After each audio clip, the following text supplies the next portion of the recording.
এখন পুরুষের শরীরে টেস্টোস্টেরন এবং ইস্ট্রোজেন দুইটাই থাকে, মহিলার শরীরেও টেস্টোস্টেরন এবং ইস্ট্রোজেন দুইটাই থাকে।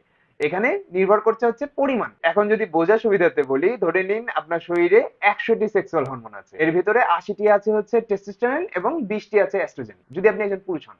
ঠিক এর বিপরীত মহিলার শরীরে 80টি থাকে এস্ট্রোজেন এবং অবশিষ্ট 20টি থাকে টেস্টোস্টেরন। এখন পুরুষের শরীরে মেন বুবস বা গাইনোকমাস্টিয়া হয় কিভাবে?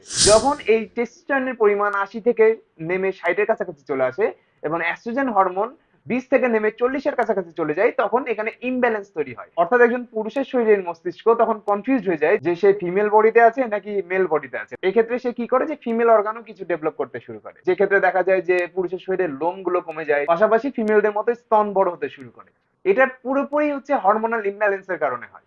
তো এই হরমোনাল ইমব্যালেন্স আপনি ঠিক করবেন কি করে? হ্যাঁ, আপনি ভাবতে পারেন যে আপনি প্রচুর পরিমাণে সয়া বড়ি খেলে এস্ট্রোজেন হরমোন বেড়ে যেতে পারে। এখানে বিষয়টা তো বুঝলেন যে গাইনোকমাস্টিয়া শুধু এস্ট্রোজেন হরমোন বাড়ার কারণে হয় না, টেস্টোস্টেরন কমার কারণেও হয়। তো এই টেস্টোস্টেরনকে যদি আপনি ঠিকমতো বজায় রাখতে চান, সেক্ষেত্রে আপনাকে আপনার লাইফস্টাইলে পরিবর্তন ঘটাতে হবে। এবং এই টেস্টোস্টেরন লেভেল সব থেকে দ্রুত কমে হচ্ছে যখন আমরা সুগারি কোনো ড্রিঙ্কস বা খাবার খাই। তখন আমাদের টেস্টোস্টেরন উৎপাদন ইমিডিয়েটলি শাটডাউন হয়ে যায় কিছুক্ষণের জন্য। তারপরে যারা অতিরিক্ত মোটা বা অতিরিক্ত পাতলা, যাদের বডি ওয়েট আইডিয়ালে নাই, তাদের ক্ষেত্রেও টেস্টোস্টেরন লেভেল কমে যায়। তারপরে যারা অতিরিক্ত বসে থাকেন, তাদের ক্ষেত্রেও টেস্টোস্টেরন লেভেল কমে যায়।